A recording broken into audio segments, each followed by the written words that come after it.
We are ready for the dynasty. Fernando Vargas Jr. making his way into the studio. What's good? Buenos dias, campeón. I'm like, bro, it's a matter of time. I'm like, bro. I know, right? What's up, bro? How are you? I know, right? Finally got you in studio. We had to go Emmy in here, but you know we gotta get big bro in here. Right. So how we put this on? Left, right. Okay, cool.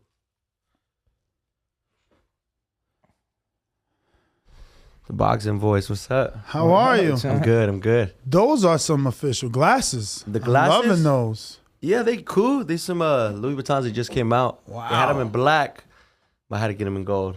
Okay. They They look pop a little hard. bit. Thank you. Nice, Yeah, nice, those look tight, nice. for sure, for sure. So, I mean, I want to take it from the beginning. Obviously, people need to know why. Why did you get into boxing? I mean, growing up, obviously, being around your dad, you must know how difficult it is not only to succeed, but just to navigate in this sport. What drew you to it? You know what? It wasn't anything that I gravitated towards or wanted to do as a kid. They would see me at fights and they would like see me on top of Robert's shoulders coming out to my dad's fights, and it was just something that my pops did. It was never nothing that I wanted to do. They would ask me, "When are you fighting? What are you fighting?" I was like, that's what my pops does. It wasn't until we started our reality show on Mundos that I was like, you know what? I've always been an athlete, so I've always hooped. I always played ball. I play AAU, and I've always just been a hooper. But you kind of got to be tall for that. You know what I mean? Mm-hmm. I played football. I played all different types of sports. But I would see the sacrifice that my dad would do for camps. I would see him. You know, I would have birthdays later, months later. I would have Christmases later, and I knew if I wanted to box, I would have to give it my all. I would have to give it my life because that's what my dad did. You know, and you know, I just want to get in there just to look good for TV. You know, I just wanted to drop some weight. And my dad put me in there to just spar, you know, some green fighters, and just dropped them. Boom, we dropped one guy. And then the next week, he was like, okay, bring me again. Just messing around, just hitting mids, just, you know, nothing serious. And then, you know, I would do it again. And then he put me to the side, and he was just like, son, like, hey, I'm not saying this because, I'm your pops, but you could really do this. Like, if you really want to do it, I support you. And my dad had college paid for us. He had all this different type of stuff for us besides boxing, everything but boxing. But you know, it's like, man, we can't get away from it. I think the dinner table, we're talking about boxing, and you know, at lunch, we're talking about the fights that happened the past weekend, and it's something that I couldn't escape. So, how old were you when he got you in the gym, and you know, when you realized, okay, maybe I do have something? You know, I was like 16, 17. Oh, late starter. A little late, yeah. Started Wow. late. So how many total amateur fights would you say you had? What did I have? 38. Okay. Lost like 4 fights. But I've made it all the way to the Olympic qualifiers, the last chance qualifiers in Oxnard. Made it all the way to semifinals. I was going to fight Tiger. Shout out to Tiger Sharp. But I was supposed to fight him, man. I won that fight. But in the amateurs, you know, stuff happens. So beat the number 2 dude in the nation in my weight, 152, with just 30 some fights. And, my dad has always told me, son, you got a pro style. So I feel some of the best amateurs can't transition from the pros. You see a lot of Cubans like that because first 3-4 rounds, money. And then after that is like, you know, then they just start having problems because you're just so used to dominating 3-4 rounds. So I've always had a pro style. I start late and then I end up, you know, stopping someone or, getting a standing 8 count or, I didn't have that much amateur experience. I started late. I would figure that you get a lot of pro experience living in Vegas, having that last name. I'm sure all your sparring has to be tough unless your father is controlling it because you have that last name. People are trying to make a name off of you. You know, they don't want to get in there and get beat up by Fernando Vargas Jr. They want to make sure that they made a statement. Is it like that or am I just assuming? Nah, it's like that for sure. I think there's more targets on our back. You know, people who could relate to me is like, I saw Shane in here. I saw, different juniors, they understand, you're not the man, you're the man's son. So it's a little different when you got to kind of extra prove yourself. You got to extra earn them stripes, because not like you started from the bottom. You had everything. Daddy gave you everything. But see, I come from a competitive standpoint. I don't like losing in bingo. I don't like losing at all. So at the end of the day, it's like the competitor in me has always wanted to have a will to win, and I take that same approach to boxing, But definitely, I think even world champions, even when they spar me, they kind of want to make an example out of me, or it just comes with it. So, speaking of world champions, what would you say is the biggest world champion, former world champion, legend that you might have shared the ring with? Man, Sean Porter's my guy. Sean Porter, I take my hat off to him and how he respects his pops and how he conducts himself outside the ring is someone I look up to. Just the way he carries himself. He's the definition of a gentleman inside and outside the ring. So, and a world champion. So, definitely Sean Porter, future Hall of Famer. I've been in there with Kell Brook. I've been in there with Chris Eubank Jr. That dude broke my rib. He's huge. Know. That's why. He broke my rib. I was like, I just thought we were in the clinch, and I didn't know he was, acting like we were just gonna, touch back up. And with the free hand, he just pop, pop, pop, pop, boom, and he didn't hit back of the head. He landed them shots, and one of them, I guess, broke my rib.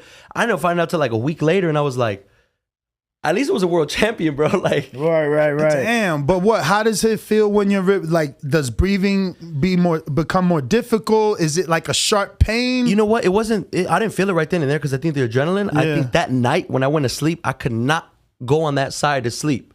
It was I had to really gas for air. Get deep breaths. But sharing the ring with him is just he kind of lets you get off. World champions, they kind of let you. Let you be a front runner, especially me with not that much experience, that let you kind of just get off. In the first few rounds to gas out, right? And then they just kind of just.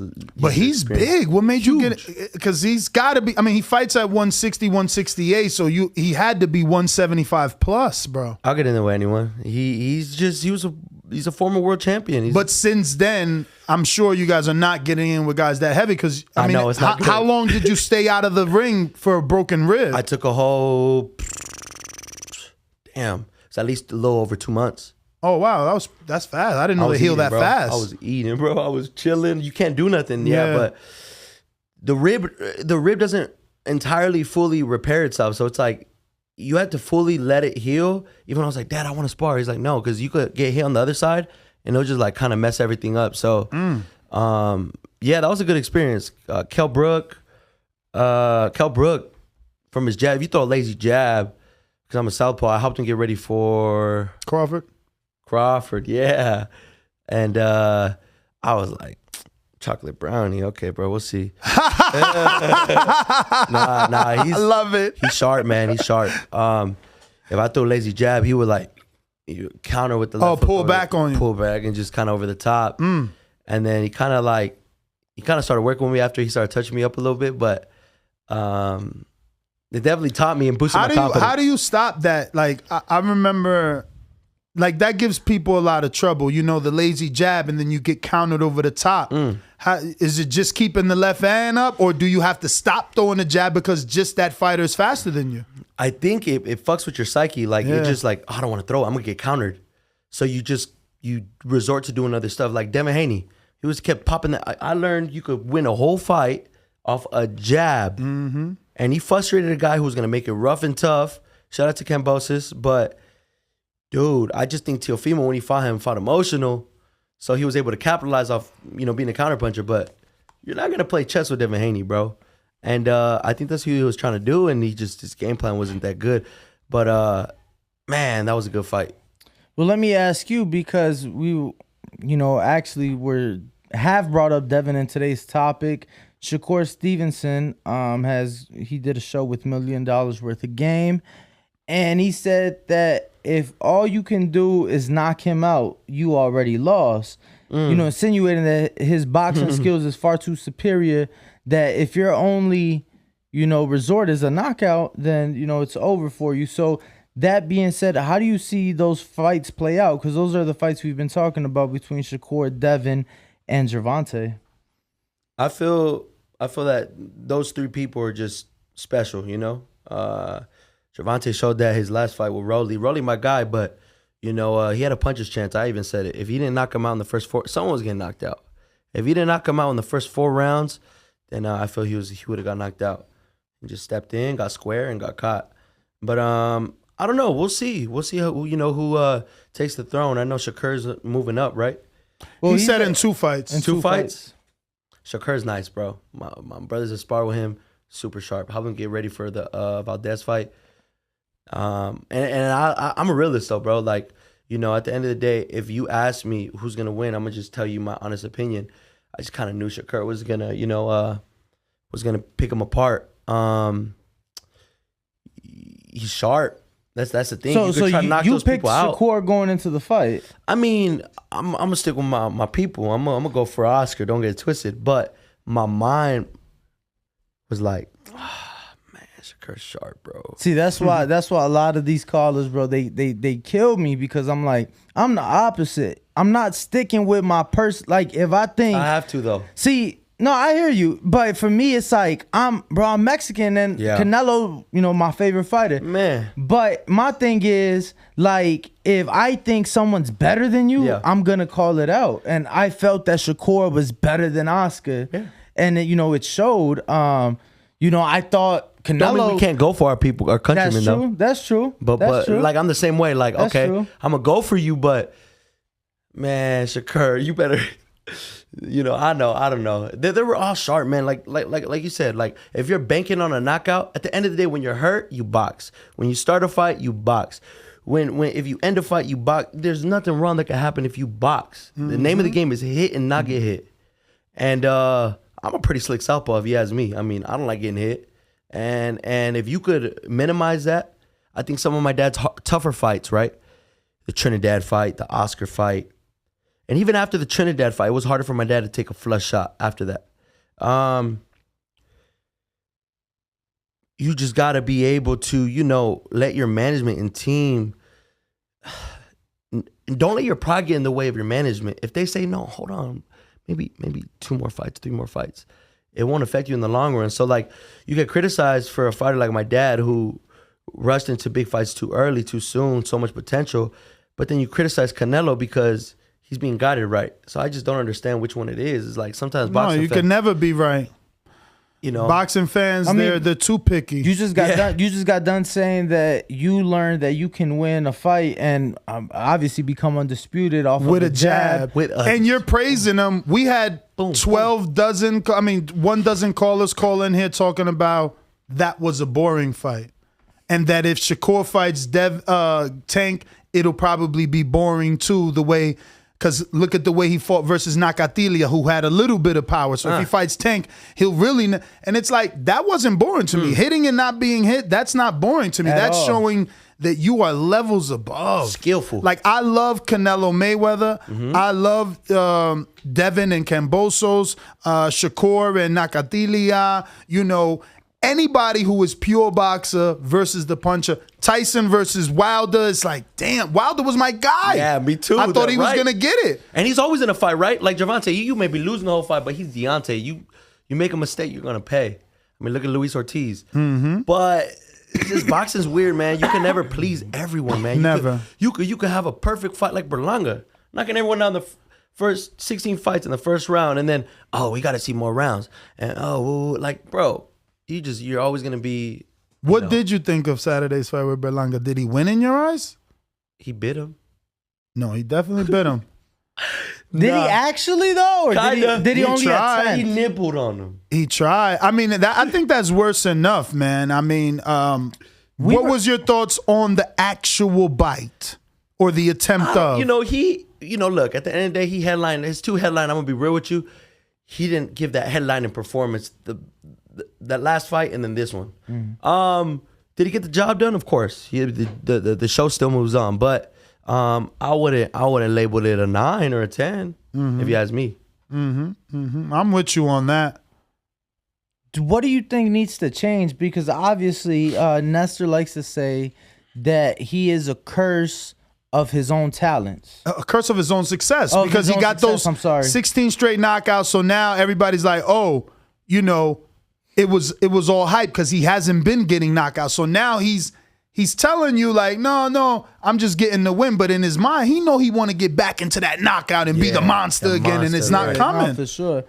For sure. And I think it's that too. It's also like a lot of pressure in the sense that For sure it is. obviously you are headlining and you did get all these knockouts, and you know you have been called the monster. Now you're signed to Terror Squad and Fat Joe, and you got Lil Wayne posting and all these reggaetoneros, and it's a lot of pressure. Yeah, it is. It's a lot of pressure, and that's why it's good for us to be able to talk to you, because obviously I'm sure that pressure is similar to the pressure of being a son of a legend. And not just that, but I feel like for you it's almost not, I don't want to say worse, right? Because obviously you are a competitor, but it's almost, come on, man, you know it's going to be that comparison. Always. Which brother did it the best? Yeah. And the comparison to the father. No, I'm saying on top of the father. I had the fastest knockout on Triller. Emmy did a great performance, but I beat him by 5 seconds. So I said, young champ, you just gotta do it 5 seconds. You gotta do it 5 seconds a little faster.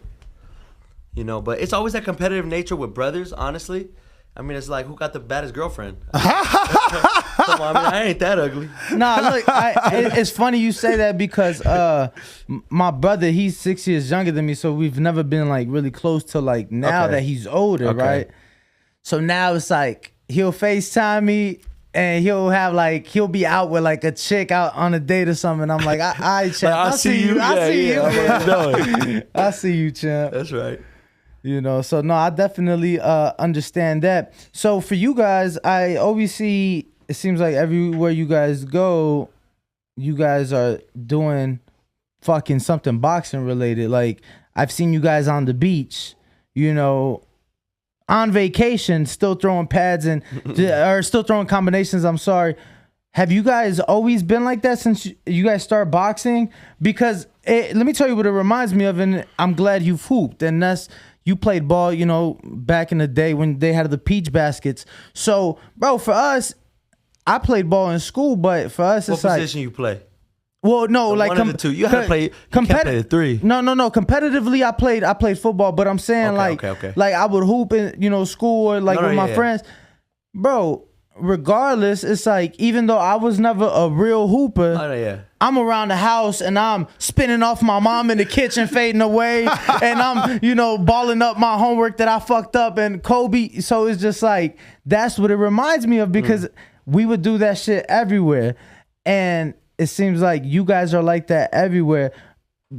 Would you say that it's been like that since all of you guys start boxing, or do you think that you guys have kind of just grown as you guys have grown with the sport? Like, you guys have grown as brothers, as you guys have grown in the sport? You know, I think we've grown as brothers, but honestly, it's just something we just like fucking around with. Like, 1, 2, 3, 2, catch, 2, 3, 2, shoulder roll, 2, 3, 2, pull, slip, 2, 3, 2. Like, we're not trying to be no Ryan Garcia or trying to do this like, you know, macanita thing, but we just if we're out, we feel like hitting some, you know, mid work, then we'll just hit it. But it's nothing like on script or nothing that we try doing or anything like that. Yeah, but I know people tell us all the time, like, oh, y'all G fighters, Triller ain't no real, you know, promotional label. Well, we're the only fighter signed to Triller. So Jake Paul said, here, I'm good off of that, and we'll run with it. So, and they taking care of me. So I know they messed up with Teofimo, but, you know, Triller, shout out to few David. fighters, though. A few. Not Vargas. Michael Hunter. Not Vargas, Michael brother. Hunter was just in here saying that he still ain't get paid. So just be careful. Obviously, we don't know more than you, and you have the right team and lawyers. But, you know, just be careful. But that being said, Yeah. is it difficult? And I know, don't answer this traditionally, please. Is it difficult to stay focused? Because, like, outside looking in, you guys are making it better than the average fighter who has 1 and 2 and 3 and 4 fights. You know, you're iced out, starting, nice cars. It's a dynasty. It's understandable. You have that last name, but because you're getting so much so early, how do we as boxing fans know that you're going to stay focused? Because look, you already like this, you know, I go to Bones, everybody don't look like you. So they trying to get to where you get where you're at, and you're only just starting. Yeah. I think it depends on you, you know, as a person. I know my dad said, son, it's hard to go to work in silk pajamas. So I know once the money starts coming and people start tasting it, you could fall in love with that for sure. Like it could take you away from the boxing gym, and I've even caught myself up like, hold on, like, all right, you gotta wait. Like I gotta go be in the gym, I gotta run, I gotta hit my miles, because because after this I gotta go spar. If I'm BSing the night before, my dad's gonna know. Why you tired? No. Like the thing that I like about him is he was a former fighter, world champion, so he knows like they know BS in him. So it's like, why you tired? Why you tying up? Like what? You we're gonna do 30-second rest. We ain't doing no minute rest. We're going right back to work. So I think a fighter like me, that has received everything because of his father and my brothers, we need a coach that's like that. That's old school. Hey, Saturdays we're going to Mount Charleston. I don't care what you're doing the day before, but we're in camp. You're not going with your friends. You're not gonna go eat. You're not, cupcaking. You Saturday getting up 6 o'clock. We're dipping. So it's like. But how do you respond to that? Being as though, I seen your brother post maybe for prom. He already got the fucking new Corvette. So it's like, how do you guys respond? Don't do that to me, bro. It's like, how do you respond to your father? Like, yo, get up Saturday, and you're like, bruh, like. I think you just gotta. It depends on you. You gotta have the will to win. He can't be babysitting you. He can't want. Now in the past, I'm not gonna lie. I have been lazy, been that status quo junior, but it didn't take me anywhere. I didn't reach my fullest potential doing that. Now everyone that's starting to see kind of my talent a little bit, they're like, whoa, hold up. Yeah, I think you could be a contender. You could be maybe a world champion, because my little brother Emmy has that pedigree, but we all have something to offer to the sport of boxing. I just feel that the motivation for me is the whole junior stigma is like, what junior really surpassed their father, really? Floyd? That's it. Maybe Eubank was nice. Yeah, Eubank Senior. I don't think Junior. Honestly, not yet. Not yet. He hasn't become a full. He got IBOs and WBA regulars. Not legitimate. Full blown. But he's looking the part. Outside of you sparring him, like his last couple of fights, he's honestly looking like this generation's Roy Jones. He fucking triples that left hook. So nice. I would just put my earmuffs on and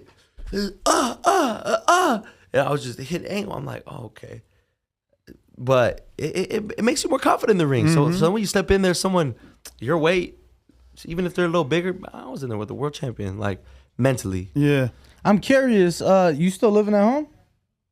You mean like with my pops? Yeah. Nah, I live by myself. Okay. Yeah. Wow. Okay. How old are you? 25. Okay. Yeah. No. I figured, but I was like, because it's like every time I see you, it's obviously in the gym with them. So, I figured, but I wanted to ask because obviously Ned's bringing up that motivation and waking up at 6. So I'm like, is Dad coming? Coming to the room. Right. Camp, he is. Military drill sergeant in camp. Yeah, he is. And I give him that. I'll stay put. I'll let you see me sleep. Just the confidence for the coach. Like, all right, my son's doing this part. Not like, oh, he's out there, but we're having camp. No, we're having a camp house. We're gonna at the new gym. I think we're gonna put bunks there, and my dad's just gonna want to just have camp there. Have the sparring partners come there, and if we gotta go to Mayweather's, or if we gotta go to Bones, or if we gotta go to Salas. Right now, I gotta spar after this at Salas. So, who? You know who? Maybe I think Luis Arias. He's big. No, I've already sparred him. He's nice. I got boxed him. He got heavy hands. I got heavy hands too, but again, he's a veteran, So nice. Gotta be smart. I got a question here from the 504. That's New Orleans. Ruin 504 said, "What are your plans? No, excuse me. What plans does your team have to keep you busy for the second half of 2022?" So we have a 6-fight deal with Triller. We actually signed the biggest deal in boxing history. It's of course divided by us 3, but we signed for $1 million. So after the 6 fights, we could renegotiate. But we're on our first. We already had a Triller debut at the Forum. It was a great performance. It was a great Vargas show, and I think after Emmy fought, everyone left. No disrespect to Kovalev. I got a lot of respect and love for Kovalev, but, he's on his way out. And we got to take advantage of the position that we're in and take our real serious. So I I believe my next fight is July 29th or the 30th. I think that's the next one. And then after that, whatever my management and Triller Just said. you or your All three of us. Oh, all three. That's of what you they plan on doing, just kind of like us three. But if we want to do one show here or one show there, maybe we could do that. But what do you prefer? I don't care as long as they fight and get paid, honestly. To be clear, your manager is Igor Klima, same manager of Usyk and Lomachenko. Yes. Shout out Nice. to Eggies. Eggies is the man. He says few words, different like me. He says 2-3 words, but he means business. When he wanted to sign us, 2 weeks later, we were in the chair in front of Bob Arum, just talking. Didn't make sense for us, you know. Wow, it didn't make It sense just to didn't be make with sense. Top It Rank. wasn't nothing to just, you know, they don't, I mean, look at Crawford. I mean, they ain't paying their fighters. I mean, unless you're a star, unless you're like a Berlanga or like Gabriel Flores, my homie, he get paid, but they choose who they, and then for all three of us, they're like, all right, let's see what's good with Emmy. Mm-hmm. They didn't really know. All of us got it. So, Dazn, trying to shortchange us too. I didn't have the amateur pedigree. Amala didn't have the amateur pedigree. Same thing, just for Emmy. PBC, fought on PBC at the Keith Thurman and Barrios undercard. So you guys were looking for a package deal or nothing? Or nothing. Yeah. So we trying It to... was either take us as a family or don't take us at all. Yeah, or you'll see.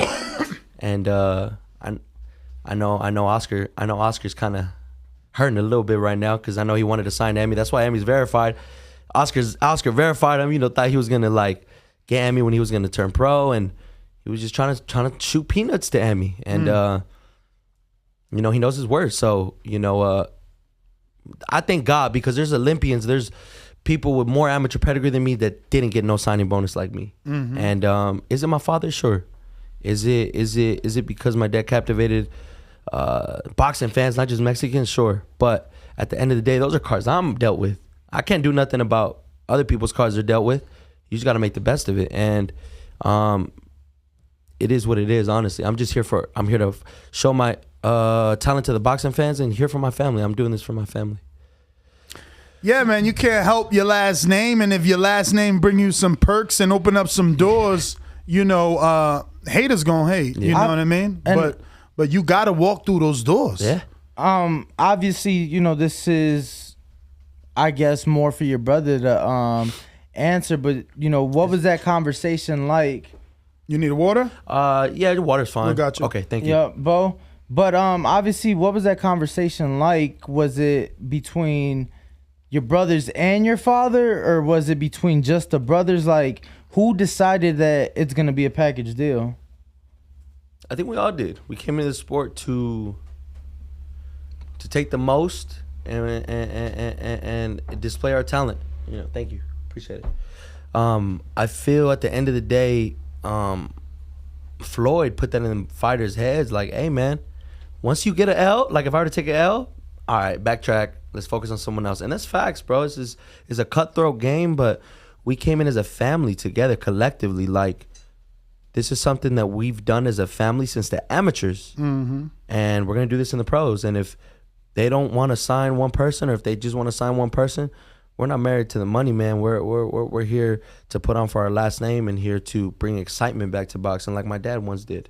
But what about married to the opportunity, right? Like, yeah, for sure. No, I'm just curious because, you know, if you know, I truly, what if Emmy decides he gets an opportunity after this deal to go elsewhere to do something else? Like, would you want? I wouldn't be mad at him.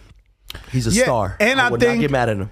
And I think he did it. He did all he needed to do. Yeah. Like, he did the first deal. Brothers Only, you know, is on you now. He gave you the stage to shine. So like, you shine. The next deal is because of what you did. Yes. Yeah. No. And like I said, I was just curious how that conversation went, because for me, I was like, I know who was it with the Charlos? It was only one of them with Golden Boy, right? Yeah, Jamel. So it was, Jamel was with Golden Boy and Shelly Finkel.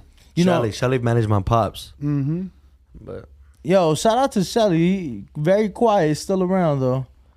He calls my mom Marta. Yesterday was your mom's birthday, right? Yeah, it was. Happy birthday to your mom, man. Shout out. Love you, mama. Yeah, I love her so much. We went to Morton's. All day we pampered her. We went to Marisco's joint in Which on one? Maryland. La Mojada Loca. Fire, bro. I haven't been there. Bro, go. Trust. Better than Culichi Town? Culichi Town got more of a vibe. Like, they got the banda. Yeah. But I think if you're going for Marisco's, for sure, bro. Okay, so better than Las Islitas? For sure. Oh, wow. Las Islitas overrated, bro, in my opinion. Wow. No, I'm going to be honest. It's been some years since I went. I got you. It's been some years since I went to Las Islitas, but I'm going to have to... I'll go with you, but you paying. What's the other spot? I'll take you there. You take me to your spot. Cool, cool. We'll do it that way. Oh, shit. I got James Benitez in Huntsville, Alabama that says, Champ, I wish you the best, but you said Canelo been moved right. Okay, cool. Canelo could fight any fighter. So why you feel they choose Bivol over Joe Smith or Better Beef when Joe Smith would have been the easier belt to snatch? Do you feel he overestimated his own skills, meaning Canelo? Did he overestimate his skills? For sure. He bit a little more than he could chew. That's why there's weight classes for a reason. But I think he's after belts. That's what Eddie said, right? Mm-hmm. They're just after belts. So, look, at the end of the day, he shot down a Charlo. He shot down a Benavidez. Why? There's a whole bunch of risk, no reward. It's just like Boots. Like, you think Crawford going... But what was the reward in Bivol? He's less known than Charlo and Benavidez. It's a belt, though. True. They said they're after belts. I don't know. No, you're right. Because if he fights Charlo, he would have to go down to get that belt and put it on his resume or defend his own belt. So, if they do a Charlo Canelo, what weight you think they're going to fight at? Canelo's weight? 68. Mm-hmm. Have to. It's the A side. It would have to be. Mm-hmm. And gotta be honestly, Canelo I don't know that he... As far that's his weight though. Stay at 68, Canelo. Yeah, he does that head movement, like when he was doing with Jacobs. He just looked tired. He couldn't even pick his hands up past the fourth, fifth. Definitely. I was tired, like, bro, it's slower. like it's our day as Mexicans. I'm like, bro, what's going on? Canelo, you are a superhero, bro. You better Deontay him, bro. Nah, he was trying to Deontay. He was trying to hit him with some feints. He wasn't falling for that. But the game plan never changed either for me. I feel like he kept doing the same thing. He kept doing the same thing. Yeah. He should have gone to the body a lot more. Mm-hmm. And that's the thing. He never slowed down Bivol, man. I think he banked on that arm. He kept going for that arm. He does do that one. Yeah. I got Brandon in Houston says, as a fellow famous junior, when you think about the career of Julio Cesar Chavez Jr., what comes to your mind? He's a friend of mine. I just think he didn't take advantage of his opportunity, man. I mean, he became world champion, right? But you can't just stay there. Like, oh, I became world champion. Like, what? I don't care what you say about me. Nah, man. Like, you, at the end of the day, bro, didn't represent Mexico, let alone your pop's name right, bro.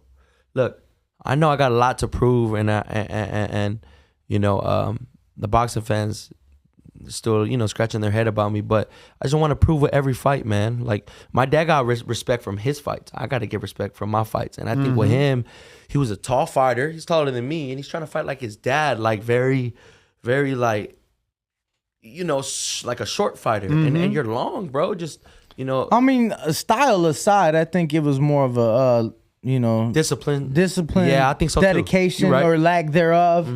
You know, so I think that right there, you know, to me, you keep bringing up the last name and obviously, you know, making your, not just the name proud, but your father and your family proud and whatnot.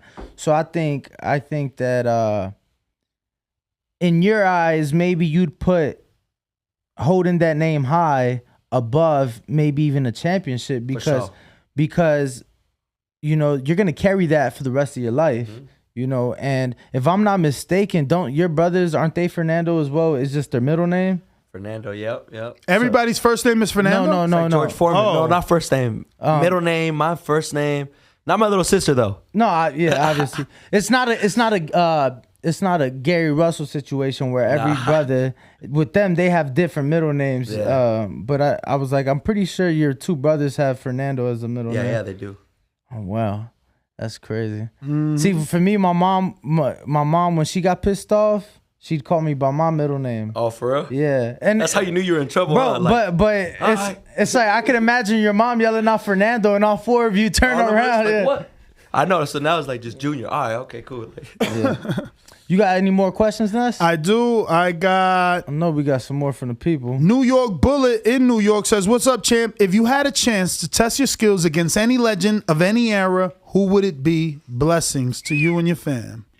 I always say this, Pernell Whitaker. I want to see if I can hit him. I just want to see if I can hit him. Pernell, man, rest in peace, Pernell Whitaker. One of my favorite southpaws to this day. It could be day of the fight, day before the fight, week of the fight. I'm watching Pernell. It's just, you can't. He's slippery, man. I think my dad helped him get ready for the De La Hoya fight. I think he walked him out too. I'm not sure. But my dad said that dude was the hardest dude to try to hit. Like, even if you're measuring, trying to hit him in the solar plex, like, because the body don't move. Right. But come on, Sweet Pea, bro. It's like, No, I mean, legend. yeah, obviously that's somebody who guys like Shakur and Devin, talk about, obviously one of those legends in the game for sure. But you're at 54, right? 54. I'm coming to 47 though. My last fight was I've at been waiting for 51. a little entrance because I see that you keep going down gradually. You started like at 57 and Started just like slowly. started like 57, 60, Last one was 51. So is the goal a world title at 47? 47. Cool. And I still got I could make 47, bro. 47, I could make it. What do you think about Fundora saying that he can make 47 easy? Bro, I mean, he has no body fat, maybe. I mean, that dude's tall. How do you fight him? I thought Lubin was going to get on him, bro, and just split his whole face. I was like, What's your thoughts on him telling Earl that he can make 147 easy? I think he's tripping. You don't believe him? I like to see it. He's in California. What is it?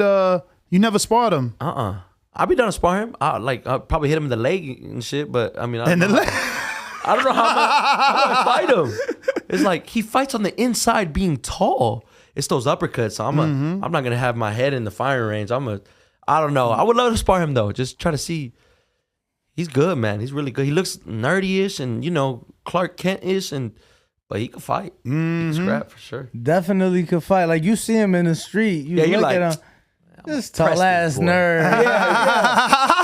Goofy, Yo, he probably trips when he If walks. I would see him in the street, I'm like, man, I get this tall, like you motherfucker my size. Get him down, chop him down like a tree. Man. He like that for sure.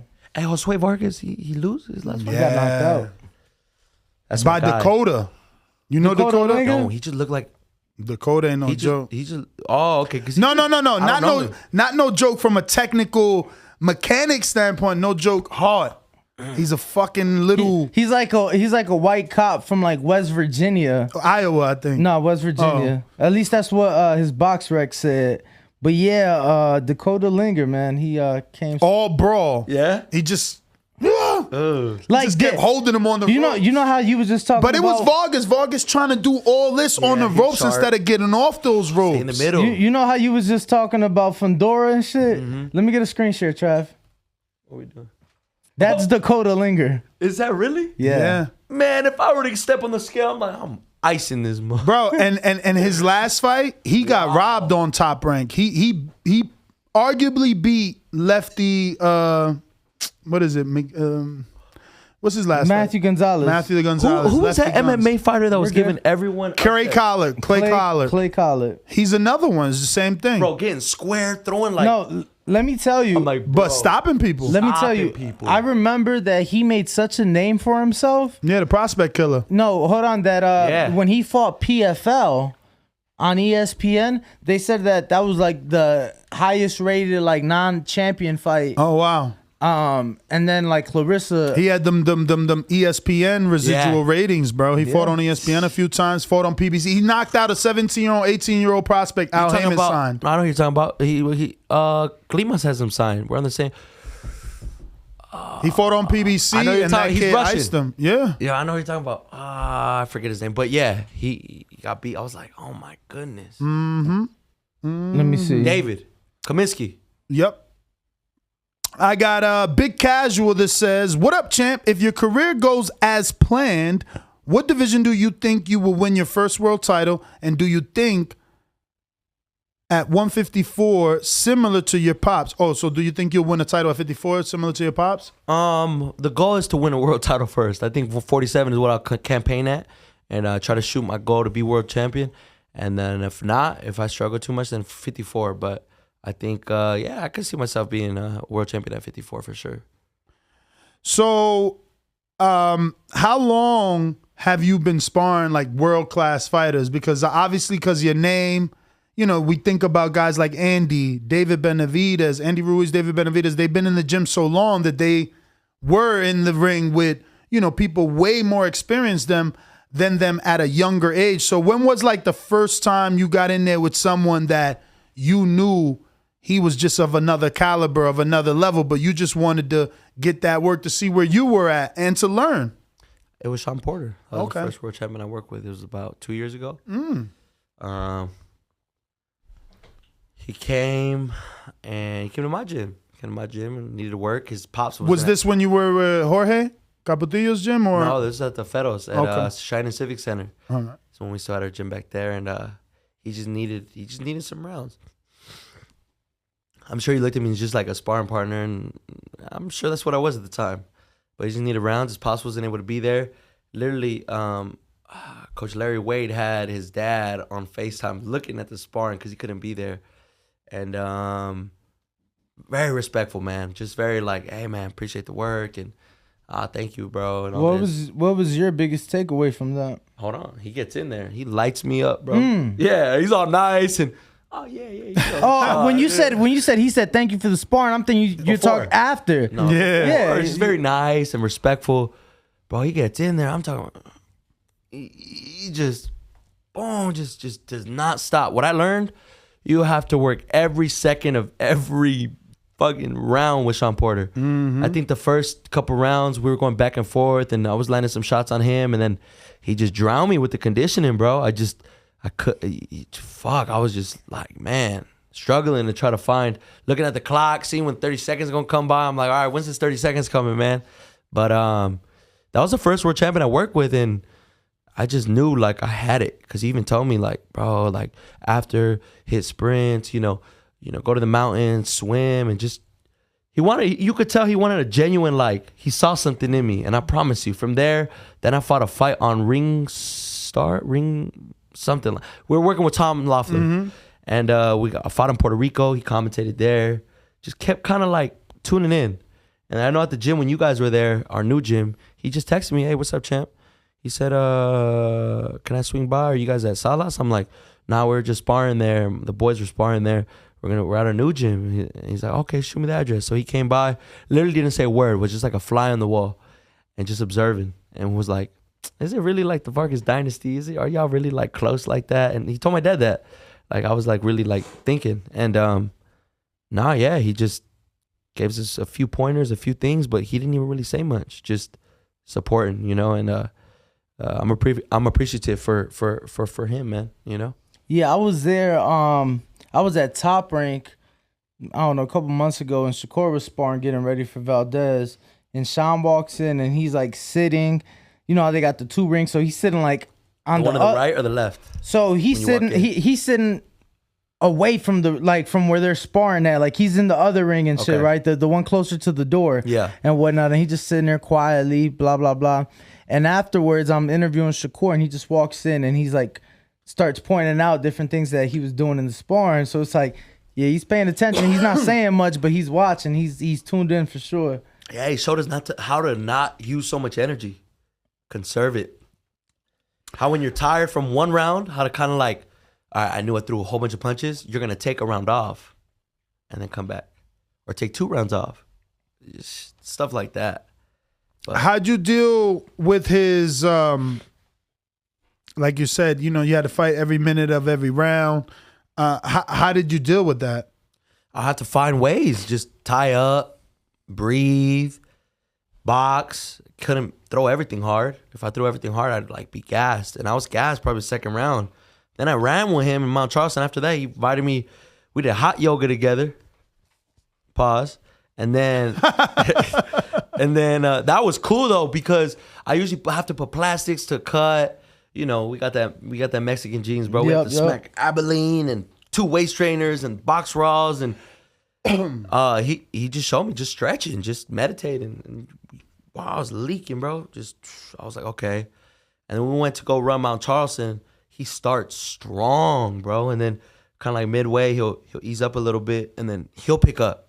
So I just couldn't quit, bro. I was like, how am I possibly gonna be known for not quitting? And then you see me quit, so just kept going with him. But I was gassed. Tyson Fury, training with him. He's his work ethic is crazy, man. Tyson Fury's no joke. And of course, I met him through Capetillo. So Capetillo is always helping me and my dad. So my team, regardless of who it is always gonna be my dad and Capetillo. Everyone else that helps and, you know, gives my dad the gauze or whatever, those are secondary. But, you know, I'm very grateful for Capetillo. You know what I'm saying? I went through a dark season in my life, and he was there for my family, and he was always believing God for me, and I made it through, you know, and I'm very appreciative for the Capetillo family, their family. So, you know, they're very good people. I wanted to ask because I've seen you guys in there, and a lot of fighters who are trained by their father sometimes don't want that extra help, you know? What do you mean? They don't want to bring in other trainers, other help, you know. The dad doesn't. Right. Yeah. You know, the dad or, Facts. you know, dad, father, you know, some fathers and son duels are able to do so, like Bill and Devin. You know, they've notorious for bringing in a lot of help. How open were you to that? Was it your idea, your dad's idea? How did that come about? Or has it always been your dad and somebody else always working with you guys? You know what? Since the amateur's always my dad, so he's always going to be the main coach. But I feel Capetillo, when we bump heads, because we're so much alike, and when we bump heads, and I'm not trying to listen to him, or Capetillo will tell it to me, but my dad will be preaching the same thing, but I'll listen to Capetillo. He's like, bro, I'm telling you the same thing. It's funny how it works like that, but he works for us. So when my dad gets mad at me, nah, I'm not holding pass for you. Go hit the bag for an hour. I'm like, Dad, but I got to get these rounds in, like, help me out. You know what I mean? Help me. I'm getting ready for a fight. My dad's the type of person, very prideful like myself. And if you disrespect him, he won't work with you. So you got to, that's what I'm saying. I learned a lot from Sean, because there's times that I've seen on, I think, like All Accesses where, you know, Kenny is just letting them have it, bro. And I'm like, you know, I know Sean's a man at the end of the day. Like, defend yourself, bro. And he just won't do it. So I think there's a line right there. At the end of the day, we're always with my dad, but I won't cross that line, like, trying to play with him, and like, he's not your friend, bro. He's your dad. So I think you just gotta know what it is. It works for us. When we get hot with each other, I'll work with Capetillo and I'll still get the work done. So, and he wraps my hands. My dad lets him, but the instruction comes from my pops. If he sees something, he'll say it, but he ain't coming in the ring, let me know it, you know? Just that level of respect. My dad's real jealous. So jealous with you and your attention? Or with you and being with other trainers? Both. I think both. I'm jealous for his too. So that's good. That's good. There's 3 of us, right? So when all 3 of us are in camp, he tried to have us all 3 just do it together. But as it gets closer to camp, like, we need my dad's full attention. So 1 hour here, another hour here, another hour here. And Capetillo shows up to the sparring. He can't be there every day because he has his own gym, but he shows up to the sparring. As it gets closer to the fight, he's there at every sparring. So that works for us. That's a program that works for us. So I just don't want to break it. No, that's important. That's definitely important to, you know, you mentioned it earlier, quoting Devin and saying, you know, for him, the jab was working. And it's like, why change something if it works, you know? And obviously if your father and having Jorge there and your brothers, and if that works for the team, obviously, why change it, you know? Got to stick to it. Well, so being as though that you've gone to Ismael Salas's gym, have you ever gotten any work with Arthur Puello? Dark skin, Dominican. I sparred a dark skin there. Tall, 140 Alberto. Alberto, that's right. Why I keep saying Puello. Arthur? Alberto. I sparred someone there that in the amateurs, he was knocking everybody out. I don't think that's him. I think it's another guy. I'll show you my Instagram. But nah, I put tips on boy. They were like surprised. Do you know who you sparred? I'm like, no. Like, it doesn't matter what you come in with. Who's who, bro. At the end of the day, they haven't sparred you. Like, so he said in the amateurs he was knocking everybody out, and you know, at the end, You of know the day, at what weight? fuck, is it 54? Could He's it like be Yo Elvis? Yo Elvis Gomez? Oh yeah, they gotta I be think him. it is. It's Gomez. Yup. Because he's knocking everybody out. Bro. He's 6-0, 6 KOs. No, 5 KOs. He went to Ask distance with anyone that Cota. was there at Salas. Bro, I was doing whatever with him. Who else I sparred with? Ugas. I helped him get ready for 90 seconds. For Earl? Earl and Ugas, bro. You know, I was having my fair share with Ugas, man. And after I sparred him, I'm like, I kind of knew that that Earl was gonna take care of business. Oh, Yeah. wow. But he's a good fighter though. Gomez is just strong. No, obviously. He's trying to knock me out, but That's crazy. And it's funny that you say that, and I believe you because his last fight, he fought Jorge Cota, who we all thought he would just blow out because Lubin blew him out, and just a bunch of people. You know, Charlo. Cota is a very, you know, old veteran at Yes. this point, and even if he's not old in years, he's old in rounds, boxing, fucking knockouts. So, bro, he gave Gomez the whole, what was it, 10 or 8 rounds 10 he went? rounds. Did he 10 win? rounds. No, he got. It was, Gomez won, but it was a he 10. couldn't- and you can see he was struggling. Everything was like, you know what I'm saying? Like no setting up, this is no where you setting see, up. Like you see his anger. Yeah. And I'm just like bro, just like hitting the jab. When you, this is what my dad says, and I don't try. Like in the back of my head, they're putting this quote as me being this knockout artist. I don't try to do it, bro. Like I promise you, I'll box first, see the shots opening up. Then it comes so smooth because then I'll see him hurt. Then I'll just, you know, I'll put my punches together. But I don't look for it. I think when you look for it, you look sloppy doing it. Yeah. When you try doing it, like Rosado when he knocked out Beck. Beck was just pop. That was a beautiful one. Just do the in and out. Shout out to Rosado, that's my guy. And then Rosado, I think he had knockout of the year, huh? Yeah, And, that was. he took At least contender. He wasn't Yeah. looking for it. But and he was hurt. who, you talking about Beck or? No, Gabe. Gabe was really hurt. I'm saying when that knockout came, he was hurt in that moment, and then just put him out. And then he went under a punch too. Yo, huh? I'll never forget because I was in Houston for a Charlo press conference during that fight, and there's probably like 10 of us surrounding like one cell phone watching it, and we're waiting for the press. The whole fucking room just got crazy because it was like for sure one of the knockouts, if not the knockout of the Beck year. was knocking everyone out. Yeah. Beck was the bully. Yeah, he Beck was. the bully, they called him. So yeah. I think that is all the questions. Let me refresh here just to make sure. And Bro, so legit you gave the bonus to your brother. Was that some sort of a like, oh, it's his birthday coming up and or the prom present? Like, Oh, because man. wasn't it a cash bonus? Cash bonus, and not only that, but you got the Bryce Hall had a $50,000 pen. I mean, I like jewelry, bro. Ain't nothing wrong with it. But it's just materialistic things to me, man. That's my little bro. His coming out party. Everyone came for him. He stole the show, so I just felt, like I said, a star was born that night, and I wanted to give that necklace and pendant to my brother, man. I just want to be a big bro and show him, bro, that like I'm proud of him, and he did his thing. I didn't have that scripted or nothing. I was like, man, I know I had the fastest knockout, but at the end of the day, it's like I'm gonna let him know that though. I'm like, I got the fastest knockout, right? but yeah, man, he showed out for sure. It's good to have healthy competition, though. Yeah. I'm just shocked that you really I'd have split it, I think. you said you would have split it. Yeah. Split it up. We Have take the everybody necklace, out. make a wrist. You know what I'm saying? Take everybody out. All right, those are all our questions. We're going to get and take a quick intermission and take a picture with Fernando Vargas Jr. Before you go, I do want to ask, because your pops is all tatted up, right? And obviously that has now followed with you guys. I want to know her thoughts on the tattoos. She don't care. I got her on here, so she shouldn't get too mad. On my dad right here. What was it? That was the first one, right? Your dad? This one? Yeah, Yes. this one became the youngest junior middleweight. No, champ. what I'm saying, was that your first tattoo? First one. So what was her thoughts? Did she know you were getting it, or? No. just I got was it. 17. I'm like, all right, it's time. I gotta honor my pops. And this took 19 hours, 2 sessions. Wow. So shout out to Intro, the one Intro. He's booked year round.